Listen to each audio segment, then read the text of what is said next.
Before we start today's episode, I want to thank everybody that is watching or listening right now for your patience while you waited for the Beneath the Dirt podcast to return, and we are back.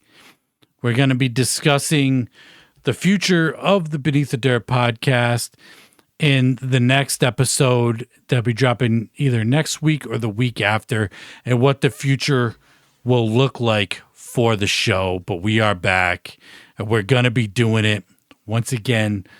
Thank you very much if you're still here rocking with me, and I hope you enjoy the show today. We got some albums to talk about. Let's get into it.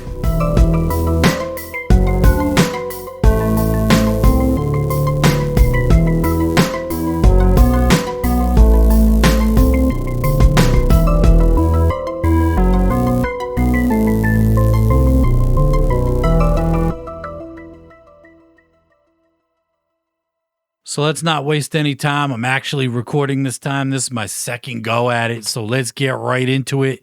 Number 10, we got Chainsaws and Boomsticks Part 2 from Donnie Menace. The follow-up, obviously, to the first Chainsaws and Boomsticks.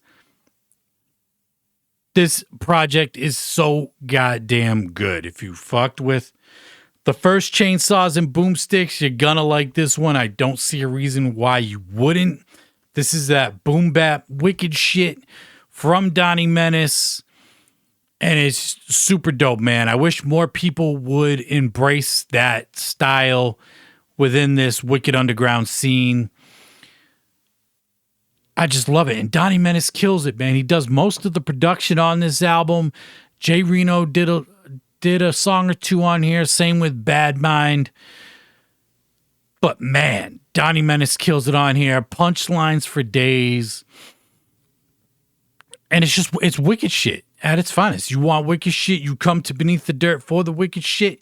Go bump Chainsaws and Boomsticks Part 2, man. Donnie Menace absolutely kills it. Top 3 songs for me on here. Lair of the Cenobites featuring Insane Poetry and James Joyce the Squatch. Like just 3 monsters just murdering it on a song. Love it. Then we got Where You At featuring Lex the Hexmaster.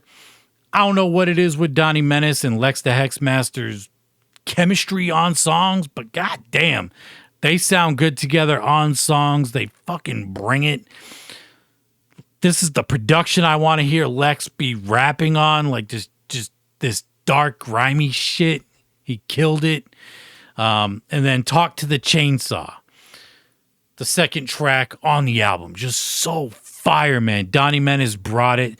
And I know he's following that like Evil Dead type theme with these albums. So I'm hoping there's going to be like a part 3, a la Army of Darkness.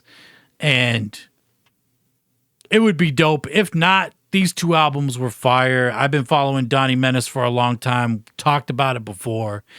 Super pumped that he's still just putting out dope-ass music, man. And he's just absolutely killing it. Peep Chainsaws and Boomsticks Part 2. If you haven't checked it out yet, coming in at number 9, we got Bodies Below Sea Level and their debut album, self-titled debut album from Bodies Below Sea Level. And Bodies Below Sea Level is Crossworm and Samson. Y'all know I'm a big Crossworm fan. Been fucking with his music for damn near 20 years at this point. He does the music for Beneath the Dirt. Like that is an instrumental he did for me a long ass time ago, and I just use it because I think it's super dope. And he's one of the main inspirations for me doing Beneath the Dirt, hence the Beneath the Dirt name. But this album right here is so fire. The last couple Crossworm albums, he was doing that dark pop type style where he's, mostly singing. And those albums that he was doing are like my favorite shit that he's ever done. So when I saw that he was going back to doing like the wicked shit type style, I was a little disappointed, but at the same time, it's like, I love the wicked shit from Crossworm. How disappointed could I really be? You know? And the song that they did on Crossworm's last album, him and Samson, was one of my favorite songs off that album, if not my favorite song, if not the favorite song off that album. And their chemistry on this album is so dope, man. You know, it's wicked shit, but it's like, it's wicked shit meets industrial, meets rock, meets rap. Like, to explain Crossworm's style of production just gives me a headache thinking about it. But it is so dope. I love it. I've been fucking with it for a long time. And this album has some of his best production on here. A song like Loser makes me feel like I'm fucking in the Matrix getting ready to fight Thanos, like on some epic action movie, like shit's about to go down type shit. Like a lot of the instrumentals on here I could hear in movies, or just these songs in general I could just hear in movies when two, you know, mythical creatures are just beating the living shit out of each other. It's just so epic, and I love it. The album is super aggressive, in your face, from the production, from the lyrics, from the way they deliver the lyrics. You know, the rapping, the screaming, even the singing is just so dope. Love this album. Didn't disappoint for me, you know, as a Crossworm fan. Top 3 songs for me off here would be Evil. Evil is just an evil, dark song.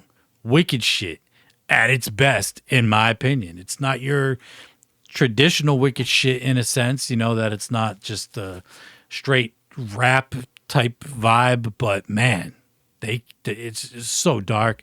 Love the storytelling on it. It's just so good. Unrepenting. Now, Unrepenting is a song that actually kind of goes into that dark pop vibe that Crossworm did on his last album, but mixes it with that dark, wicked shit that Bodies Below Sea Level is doing on this album. And it's just a great mashup. Instantly was just like, damn, I love this song so much. But my favorite song on the album, Eat Myself Alive, featuring Grounds. Grounds is also on the Dirtcore label that Crossworm runs. And I'm excited to hear more music from Grounds because he absolutely killed the hook on there. He had another song with Crossworm a couple months back that was just like one of my favorites, if not my favorite song of the year. Just loved it, like right off rip. And Eat Myself Alive is just a banger, and they're rapping their ass off on there. Shout out to Samson. Like, dude could really rap. And I've heard him do his shit, you know, with Low Key back in the day and whatnot. And he brought it on this album. Love the vibe that they were going for. Just that dark shit.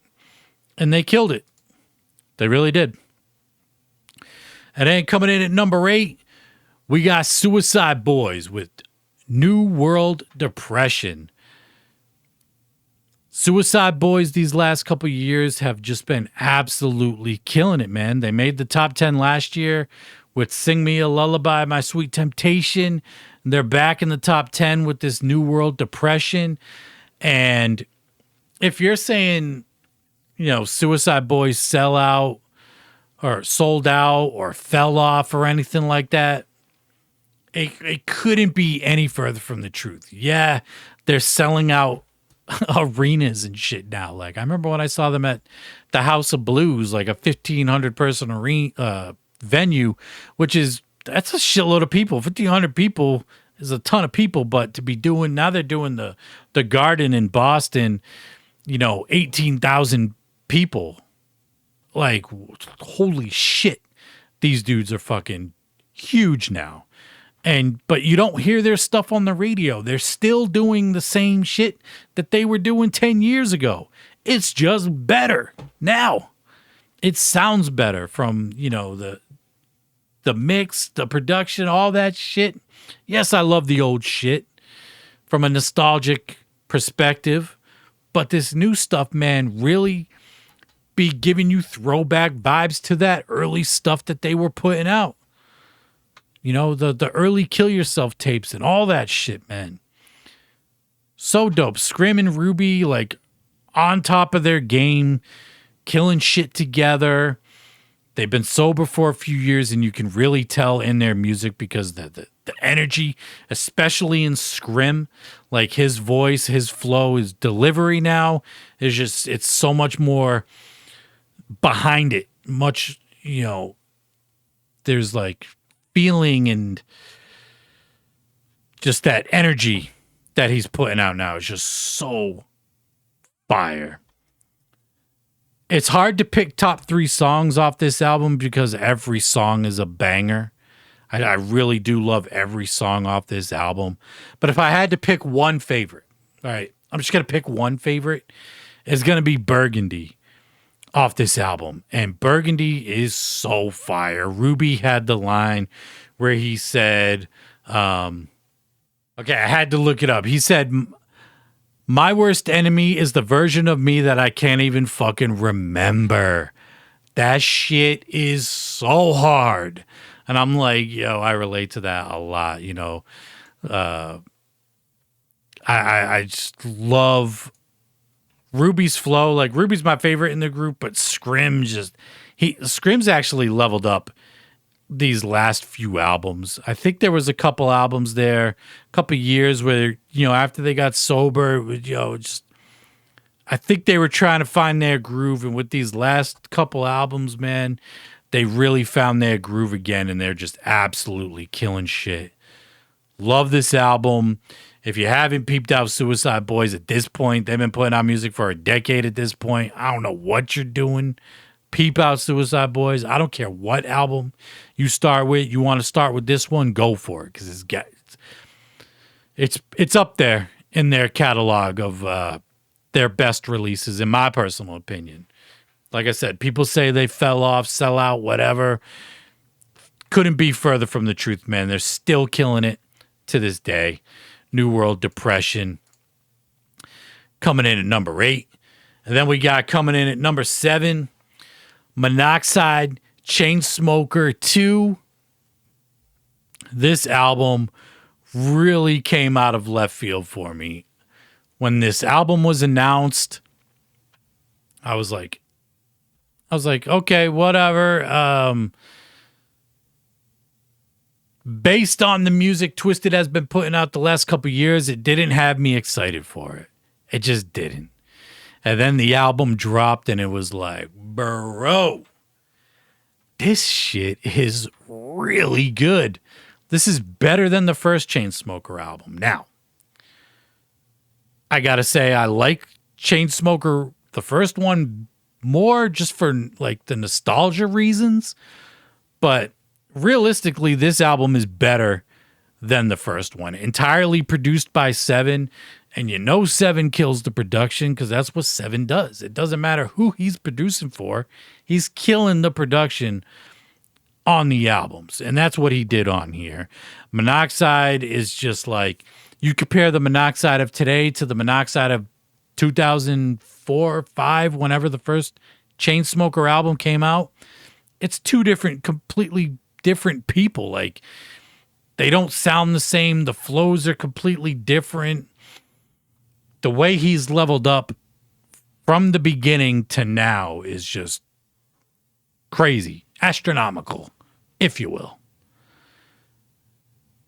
And this album is better than anything Twisted has done in these last couple of years. So if you are in the boat with me, disappointed by the music or just not feeling the music that they've been putting out, bump this shit.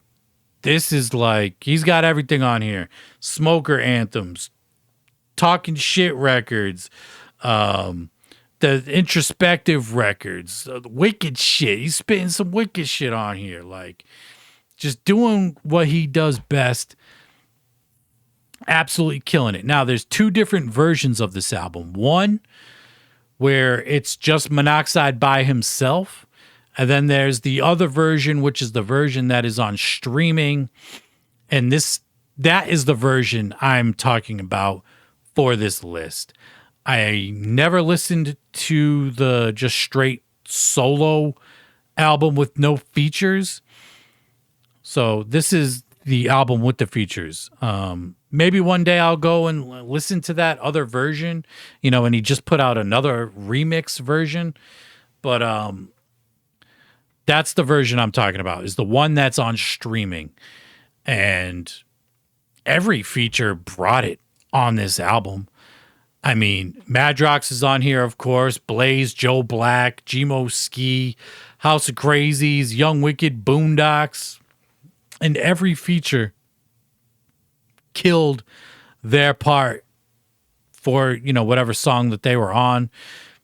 Top 3 songs for me would be Anxiety featuring Young Wicked and Boondocks. Young Wicked, James Garcia.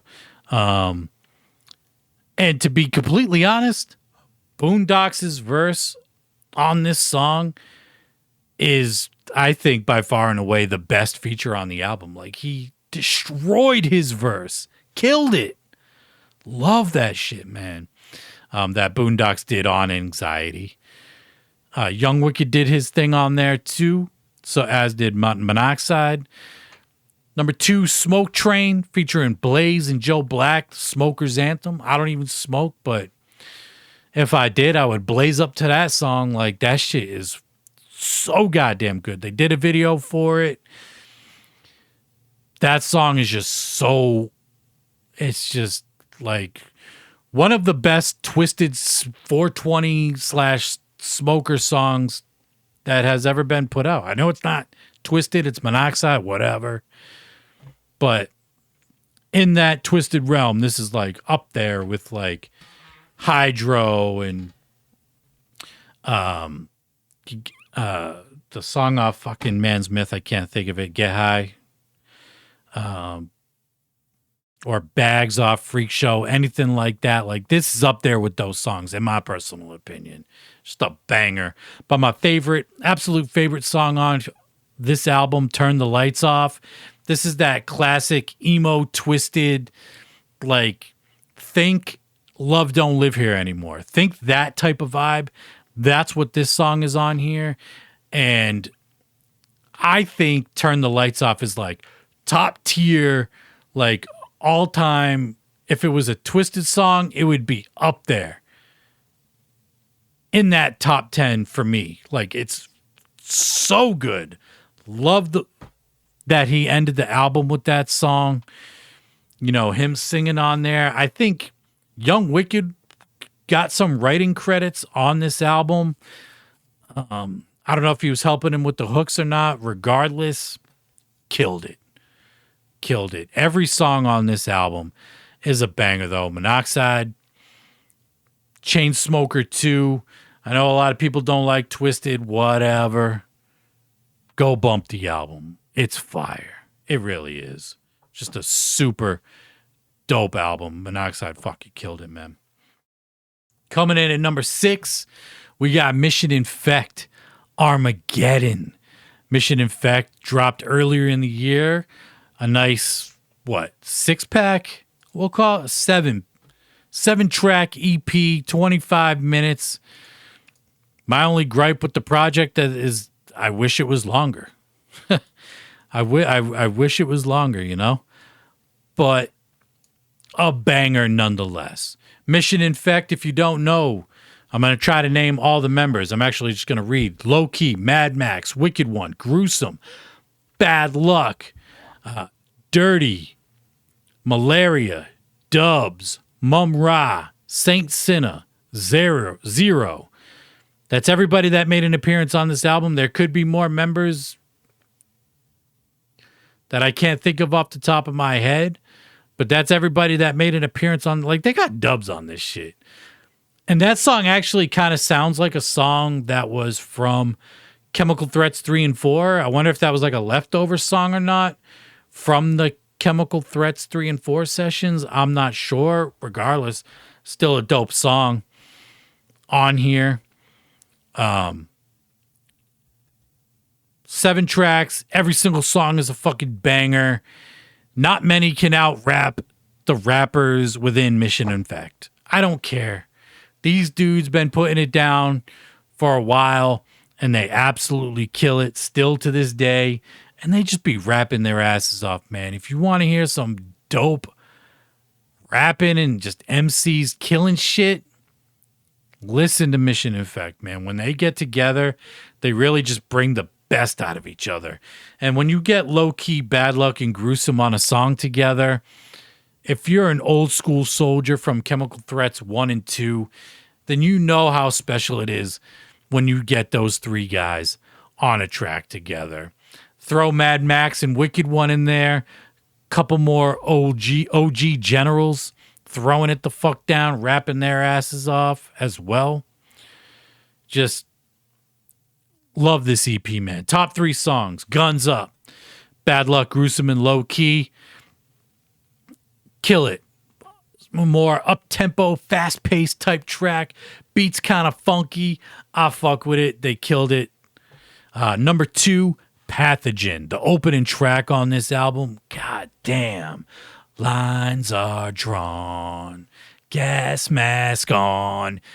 Wicked One's verse on there. Everybody brought heat on there. Low Key, Mad Max, Wicked One, and Gruesome. But Wicked One's verse on Pathogen is just like, dude was like, oh, you want me to spit some shit? I got you. Hold my beer for a second.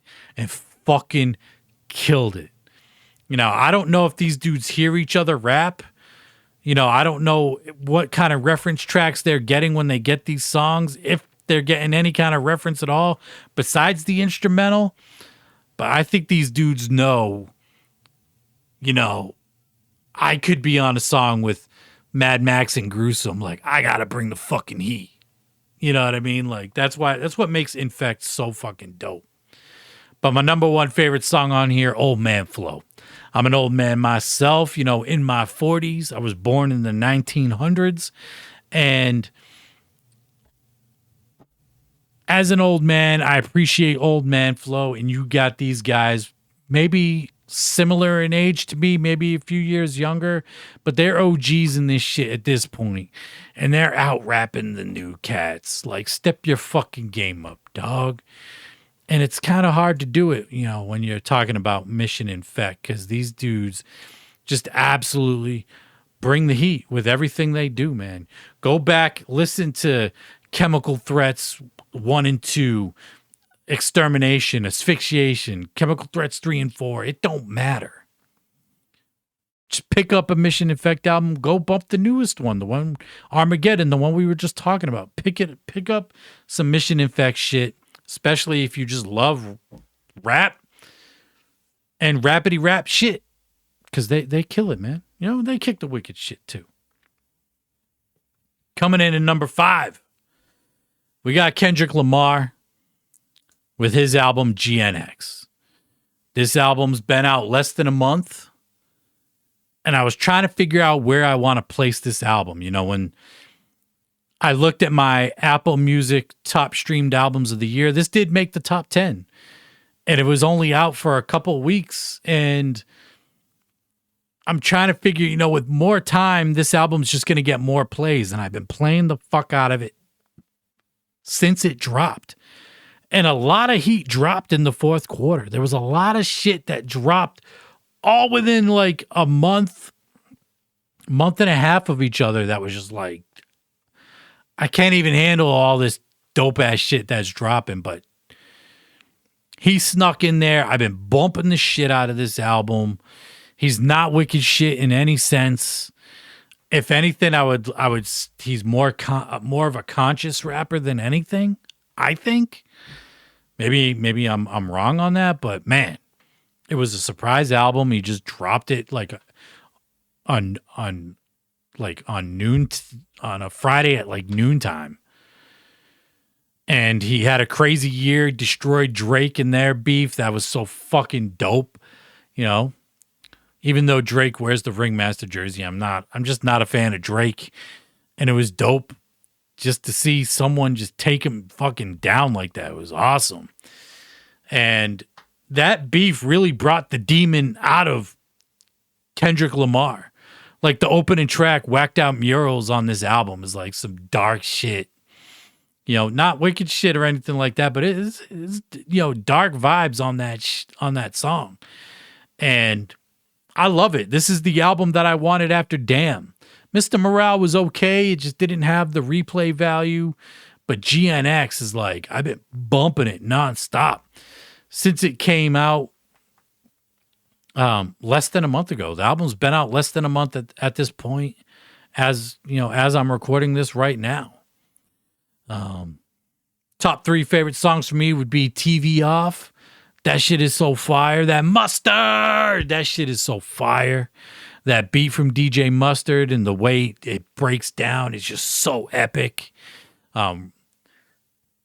Squabble Up, another one of my favorite tracks. This is another album where just every song is so fucking good. Squabble Up is fire. Fucking Dodger Blue. Reincarnated, where he's just on his Tupac shit. So fire. The Heart Part 6 with that SWV flip. Like, Kendrick killed it on this album, man. I know it's mainstream, whatever, but if you want to listen to something different, I recommend listening to the Kendrick album. Dude could rap his ass off. He's a fucking monster, man. He really is. A little 5-foot monster. But coming in at number 4, get back to the wicked shit. And if you've been watching the top albums of these last few years from Beneath the Dirt, then you know that Ouija Mac is more than likely going to be in the top 10. And I don't think it would be a top 10 without Ouija Mac at this point. We got Dark Planet. This is the finale to The Elements and all that, Trash Fire, Gutter Water, Wasteland, Stale Wind. This wraps it all up somewhat, because now we're on Dark Planet and now we're on a new fucking journey. He's already dropped 2 albums since Dark Planet, which is not like, this dude just doesn't slow the fuck down. But Dark Planet is just such a dope album. It didn't really disappoint. I did wish that it would have been more personal. But regardless, like, every song is a banger. Like, I don't skip any song on this album. Devereaux, still killing production for Ouija Max, still just banging those beats out. I love the sample flips as well. I've seen some old heads complaining about the sampling. Like, bro, we're sampling shit that is 30 years old or damn near 30 years old at this point. This is the new school. We should be sampling the old school shit. I wish more people would do it with other artists. Like, I get it. He's with ICP. He probably has the blessing. He doesn't have to clear samples and all that shit, but clear the samples. Do what you got to do, or get the blessing to sample that old school wicked shit. I love to see it. And I know it's going to continue because it's on every album at this point. Like, it is dope. And his songwriting on Dark Planet, go listen to Trash Fire and then come listen to Dark Planet. His songwriting has just elevated through the years. His hook writing game is just top notch and he fucking kills it. The harmonizing that he does is just so dope. Like, I love the more introspective, personal type songs, the emo songs, call them whatever you want, man. I love those songs. And you'll see my top 3. My Love is just, song about, your significant other, his significant other, whatever. You could relate it to yourself. And it's just super catchy, super dope. Wish it was longer, but hey, still a banger nonetheless. Tropicana Ave is another banger. Again, I don't smoke, but that is another smoker's anthem. That shit is so fire. Love that shit, man. If I did smoke, I would blaze up to that one too. Just love it, man. Love the hook on Tropicana Ave. And then my favorite song off Dark Planet at this point is probably just my favorite Ouija Max song, period. And the kicker to that is I've only listened to this song probably 4 or 5 times. You know, how could your favorite song from somebody, how could you have a favorite song from somebody when you've only listened to it 4 or 5 times? You know, I probably listened to this album 50 times. The meaning behind that song and the way I interpret it for myself is just, I've never had a song hit me the way that song does. I don't know how else to explain it. It's just super deep, and as difficult as it is to listen to, I fucking love it, man. He absolutely killed it. And if you saw his performance at the Gathering, the way he ended his set, you know, when they came out and, you know, they had the gunfire and whatnot, and he went down and then he came back up. Deincarnation, dog. Like, I saw people were upset about it for some reason. You're only upset because you don't know what the fuck is happening. You're not paying attention. You're not listening. And if you would just listen to this shit, man, you know, people say Ouija doesn't have songs with meaning behind it. Listen to Deincarnation. Like, just love that song, man. Haven't been able to listen to it since that weekend it was released, you know? But regardless, it's a fucking banger. And Ouija just continues to kill it. I don't know what else to say. He just absolutely continues to kill it. And then coming in at number 3, we got some more mainstream shit. Eminem, The Death of Slim Shady. Like, Eminem brings the wicked shit. I don't care what anybody says. And if you're still on the fuck Eminem shit because of the Slimani shit from 25 years ago, like, I don't know what to tell you, man. Like, Eminem's dope. Eminem been dope.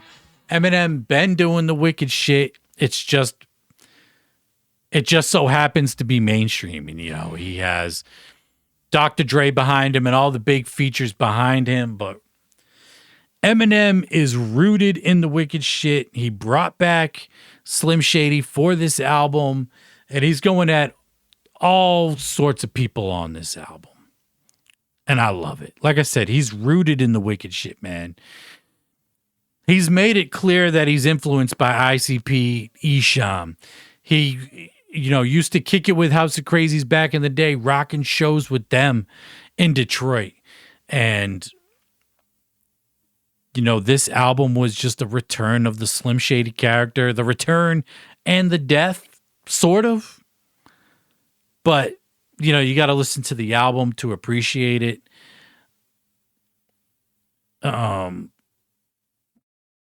Fantastic production throughout the album. I'm not even sure who does the production on the album. I haven't looked up credits for it. But I even like the more personal, introspective songs from him. Yeah, I love the first half of the album, or 2/3 of the album, where it's like the Slim Shady character and he's doing all this crazy, you know, saying all this crazy shit. But I love the personal songs. You know, he's talking about his addiction, talking about his family and whatnot. Like, and he even got Jelly Roll on the album. Like, I remember Jelly Roll open up for ICP, and now this dude's doing arenas solo, and he's on Eminem's album. Like, it's crazy, man. It's super crazy.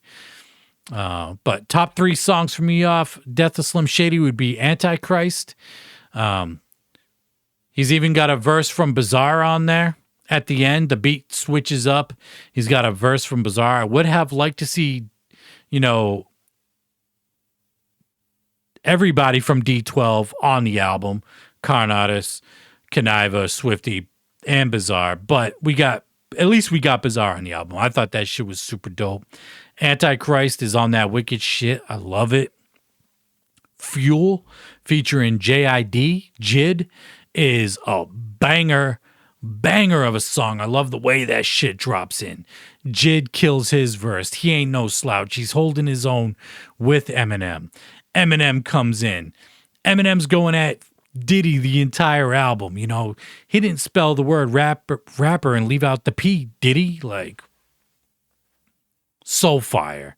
Love that shit. And then, but my favorite song on here, Evil. More wicked shit from Eminem, man. Evil is just so fire. Love it. I know some people aren't a fan, but if you were a fan back in the day and you weren't because of his albums and shit that he's been putting out for the last decade and a half, revisit this and let me know what you think, because you might be surprised. And then coming in at number 2, you know, in the beginning of the year, I thought Mission Infect was going to be like my rap album of the year, and it dropped very early on in the year. But then Death of Slim Shady came out, and I thought that was going to be like the rap album of the year. But then we got House of Crazies 31 coming in at number 2. For me, rap album of the year, wicked shit album of the year. The fact that we got an actual House of Crazies album is just like mind blowing.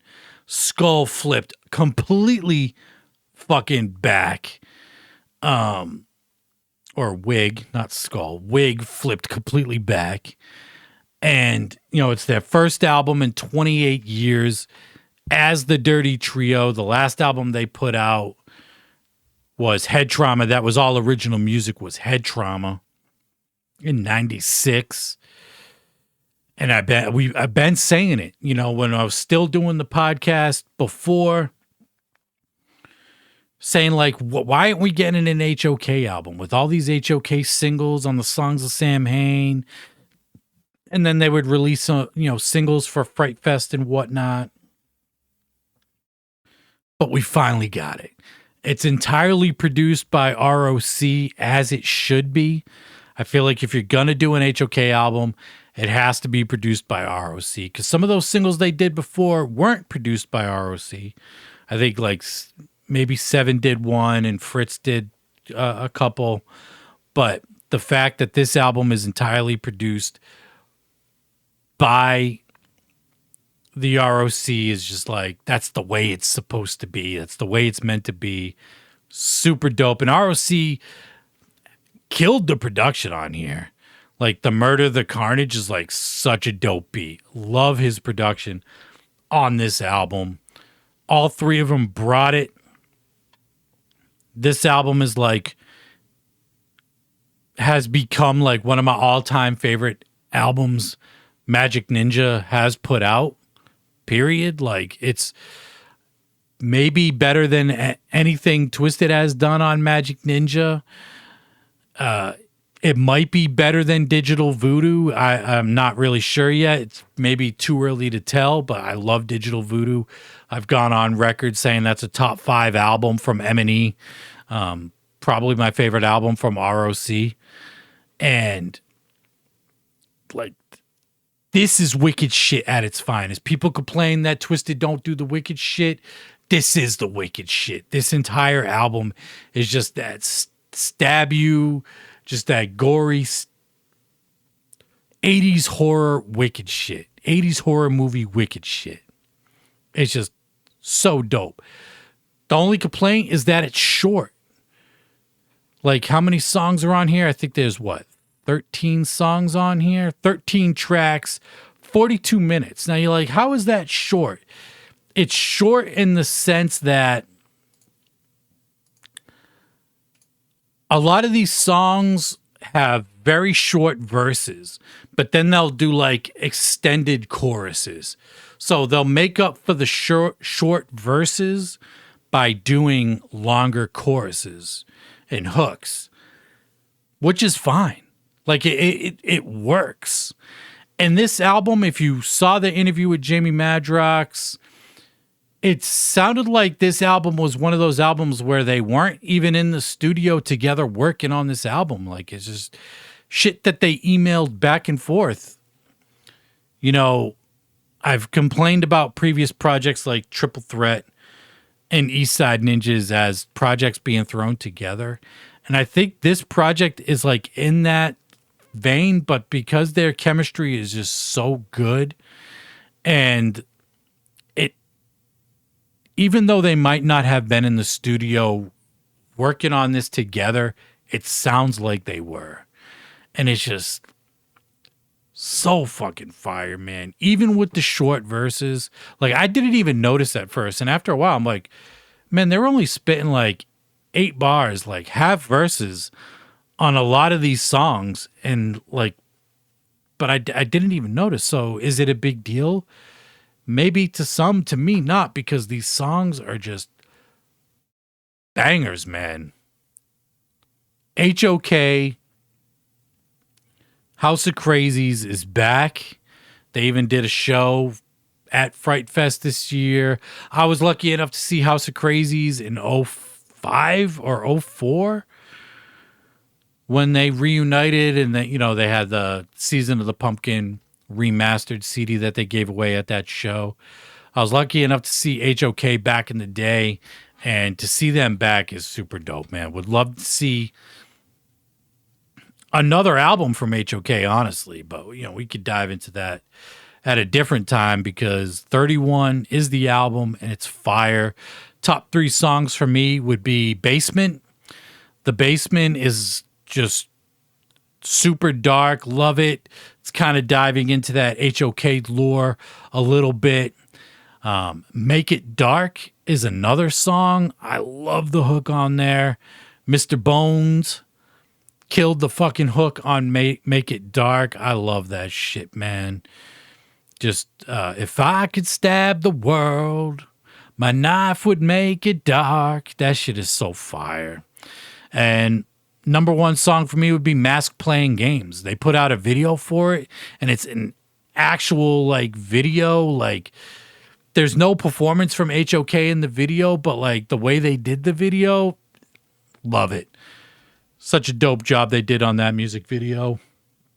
And love that song, man.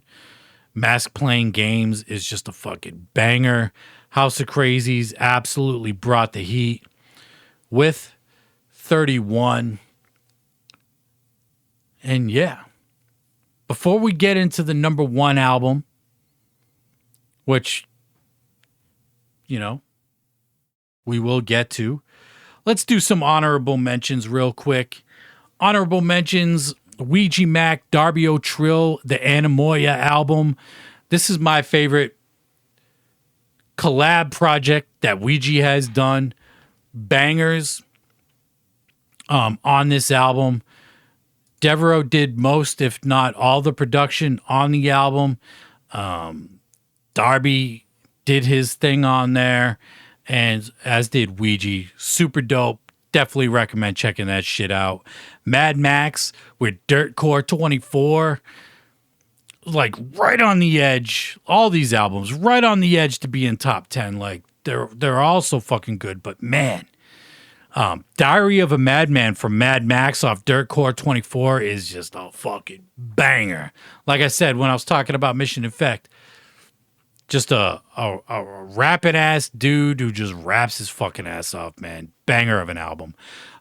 Benny the Butcher, Everybody Can't Go. This is like the best Griselda album to drop in the last couple years.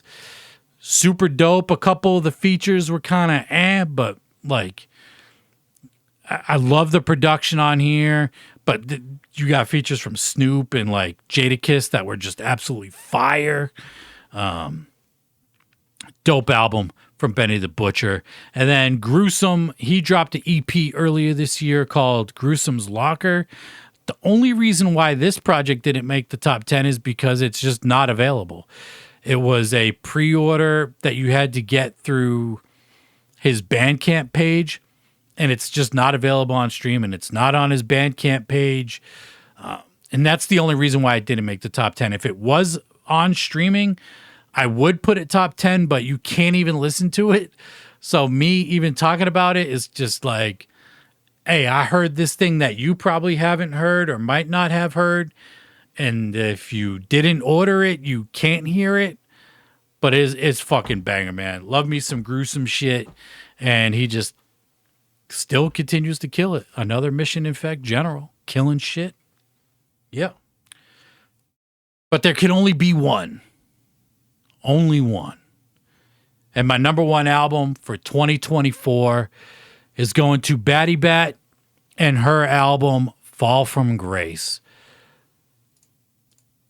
I knew from very early on when this album dropped, let's see, release date, February 12th. So this album dropped very early in the year. I think by the end of February, I knew there was a 99.9% chance that this album was going to be album of the year.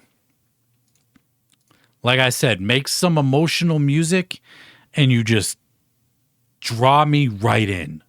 I love this album so much.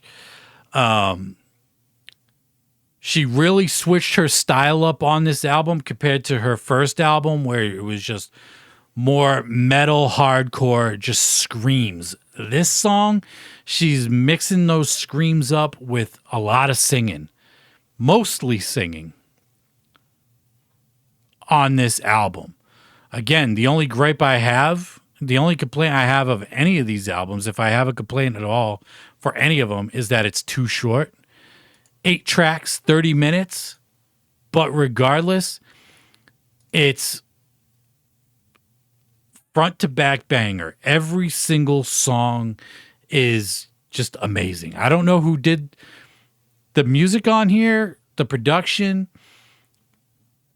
I would assume Low-Key has his hands, in the creation of this album, production-wise. But regardless, I love the production on here, and I'm very picky with rock/metal stuff. But this style is just my type of shit that she does. I love Evanescence. I wouldn't even really necessarily compare it to Evanescence, but you get a girl singing on some metal shit, some metal music, you're reeling me in at that point. And with this album, she really got me looking forward to what she's got coming up next. Like I said, I love the way I'm glad that she didn't completely get rid of the screaming. When she dropped, one of the singles was Better Off Dead, and it was a slow song, all clean vocals. And even though I love the song, but when the album came out, I was kind of thinking, damn, did she just completely drop the screaming? And I'm glad she didn't, because the way she does it, the way the songwriting is, excellent songwriting throughout the entire album too. The breakdowns and all that on these songs, Shatter, Offering, Serpent's Eyes, the breakdowns are just so fire. The songwriting, like I said, really fucking good. Top 3 songs for me would be Offering. I love that shit, man. Another album where it's hard to pick top 3 because, depending on my mood, all of these songs could be my favorite song. But as of this recording, I would say Offering is one of my favorites. Machete. I love Machete because it's it's got those whispery verses where she's, whispering and saying all this crazy shit. And then it's got the screaming and the fucking singing on it. I love that shit. It's so goddamn good. I love the way she mixed those styles in that one song. My favorite song, and this was Even when she released this as a single, was like, I fucking love this song so goddamn much. Paparazzi is so goddamn good. So fucking good. Like, that's a song I could hear on, rock radio or whatever, if there even is rock radio. I'm dating myself as a 40-something-year-old guy born in the 1900s. I'm dating myself talking about radio, but like if radio was still a thing, I could hear that song on the radio. And Batty Bat absolutely fucking killed it with Fall from Grace. And that is hands down my album of the year. Like, when putting these lists together, it's hard to figure out what position I'm going to put albums in, but when it comes to the number one album for this year, it like wasn't even a thought. Like, all right, Fall from Grace is number one. Where does everything else fall in line? It's so good. If you like metal, if you like screaming, if you like singing, if you want to hear some dope ass breakdowns, go listen to Fall from Grace from Batty Bat, because it's an amazing, amazing album. Definitely looking forward to what she got coming. And I just want to thank everybody for tuning in for the top albums of the year. I'm Rone Bone of Beneath the Dirt. And until next time, we out. Peace.